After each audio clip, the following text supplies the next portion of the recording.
Lily J running her mouth off. This is the clip. Plays a clip of me where I'm discussing with Jihad Yusuf about different qiraat. And then the genius here, what does the genius do? She goes to Chat GPT to ask if Hafs and Warsh are different. And then the Chat GPT says, no, they're just different recitations, but they're exact same meaning. The text itself remains the same. Let's talk about the variant readings in your Quran that are significant. Chapter 37, verse 12 in the Quran, when you read it today, it says, in fact, you are astonished by their denial while they ridicule you. But Ibn Taymiyyah uses a variant to prove that your God gets shocked and amazed. And here's how he quotes it. In fact, I was astonished by their denial while they ridicule you. Who's getting astonished? Does your God get astonished? Or you were astonished? That's not the same. And it does affect theology because it shows that your God is affected by your actions in time, which means he was caught by surprise. So this is a meaningful variant. But wait, we got another variant. Chapter 33, verse 6. According to the qiraat of Ubay ibn Ka'b, as well as Abdullah ibn Masud and others, a host of them, Mujahid, there was an additional line in 33, verse 6 where it says, and he is a father to you and his wives are your mothers. Where's that phrase, a father to you? And this is confirmed by Muhammad Asad, Abdullah Yusuf Ali, which is why Muhammad Asad includes the words a father to them, a father to you in brackets. That's significant, don't you think? But where is it? Let me now show you another example, this time from Ibn Kathir. Ubay ibn Ka'b was called the master of the Quranic reciters. Here's what 36:38 says. In what you read today, look what it says. And the sun runs on its fixed course for a term appointed. So the sun does run on a fixed course. Abdullah ibn Masud and Ibn Abbas. Abdullah ibn Masud, one of the four men that Muhammad said learned the Quran from, and Ibn Abbas, whom Muhammad prayed that Allah would give him knowledge of the deen, the religion. How did they recite it? And the sun runs with no fixed course for a term. So Abdullah ibn Masud and Ibn Abbas memorized the Quran from Muhammad, and according to their copies, what they learned from Muhammad, Muhammad actually told them, this is what the verse says. The sun runs with no fixed course for a term. But the Quran today, compiled by Uthman, reads, and the sun runs on its fixed course. That's a contradiction. How dare you? You're insulting me? What kind of Christian are you? If you think I'm disgusting, your prophet cussed people out, insulted an orphan girl, wished her early death. And what's the other example? Just as he, Muhammad, permitted a plain response to the one who made the claims of Jahiliyyah,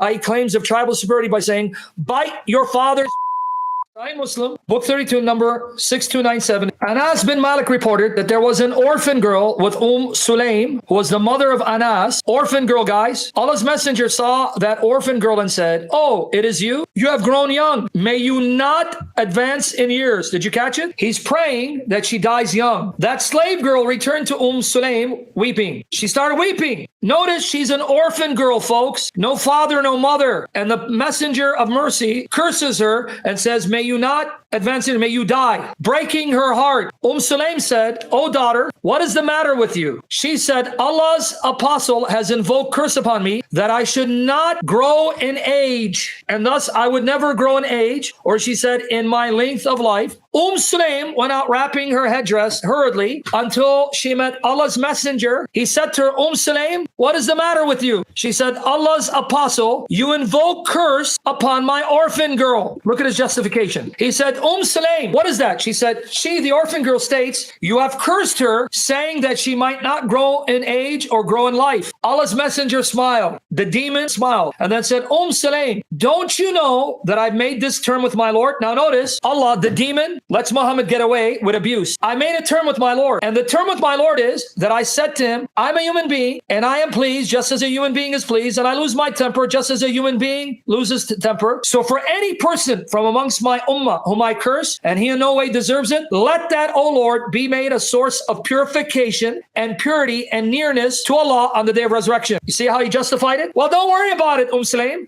I made a deal with my Lord. My Lord, if I curse anyone, turn into a blessing. So he breaks the orphan girl's heart. An orphan girl has no parents, makes her cry, praying she doesn't live an old life, justifies and says, hey, don't worry about it. That's actually a blessing. So Muslims, I made a covenant with your God Allah. Every time I curse Muhammad, Muhammad will be blessed in hell. See what a filthy man he is? You break an orphan girl's heart. So instead of your God controlling your tongue, your God gives you a license. Curse orphans, break their hearts, wish them early death. And your God just lets you go at it and justifies everything. Ladies, listen. These are the sound narrations that all Sunni Muslims must accept. Narrated Abu Sayyid al-Khudri. The Prophet said, isn't the witness of a woman equal to half of that of a man?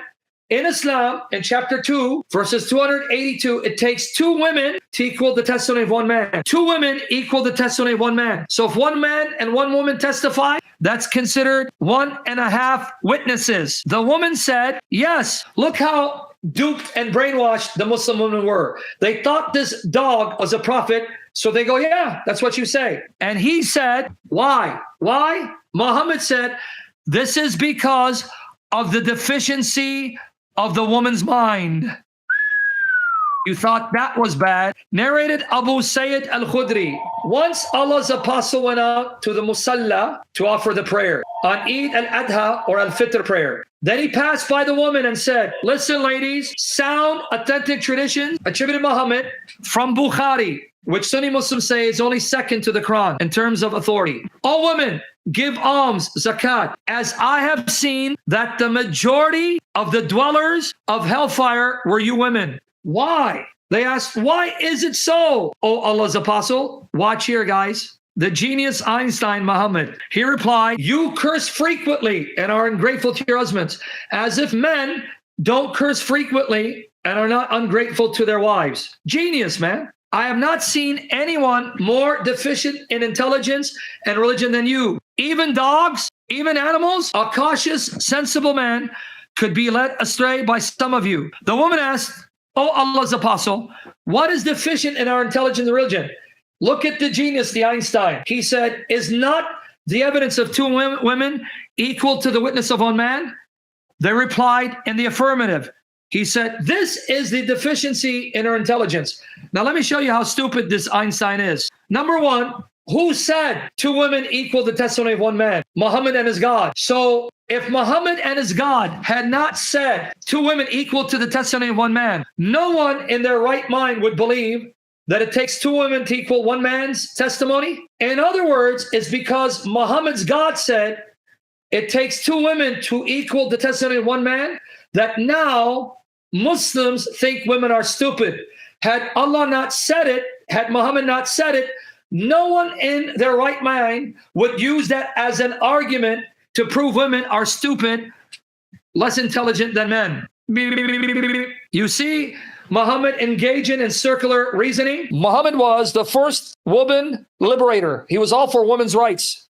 Look at how beautiful. Look, guys. Muhammad says, when you're praying and an ass or a dog or a woman passes in front of you as you're praying, your prayer is nullified. Even Aisha got angry saying, you put us on the level of dogs? Sahih Bukhari, volume 1, book 9, number 490. Narrated Aisha, the things which annul the prayers were mentioned before me. They said prayer is annulled. If we're praying, a dog passes by, your prayer is canceled by a dog, a donkey, and a woman. If they pass in front of the praying people. Now she exposes Muhammad, the hypocrite. I said, you have made us women dogs. I saw the prophet praying while I used to lie in my bed between him and the Qibla. Did you catch it? She just exposed this liar, this hypocrite. He told them one thing, he did another. He would then stand between me and the Qibla and pray. And whenever I was in need of something, I would slip away, for I disliked to face him. And he didn't stop his prayer. She just exposed him. Abu Sayyid al-Khudri said, the apostle of Allah sent a military expedition to Autas on the occasion of the Battle of Hunain. Okay, watch here. They met their enemy and fought with them. They defeated them and took them captives. So they took women captives. Some of the companions of Apostle of Allah were reluctant to have female captives because of their pagan husbands. Now notice what the scenario. Muslims attack a place, took married women captive. Now the men want to have sex, but wait, their husbands are alive. We can't do that. Look what Allah and His Messenger did. So Allah, the Exalted, sent down the Quranic verse. Allah sent down chapter 4, verse 24, saying, you can't have a married woman only if she's a captive or your right-hand possession. So you can have sex with a married woman if she's your captive that you've taken. But otherwise, you can't have sex with a married woman. So now you see, Muhammad now sanctions adultery and rape. Which woman in her right mind would want her captor to have sex with, especially if her husband's alive? But it doesn't matter. because Allah and His Messenger said so. So they took female captives from the people of the scripture, that's Jews and Christians. If a man liked to have any woman of them whom his right hand possessed, now notice, she would say to him, I have a husband. Did Allah say, oh, okay. The Messenger of Allah was asked about that. Well, wait, she has a husband. Allah said, don't worry about it. Once you take her captive, you've dissolved the marriage.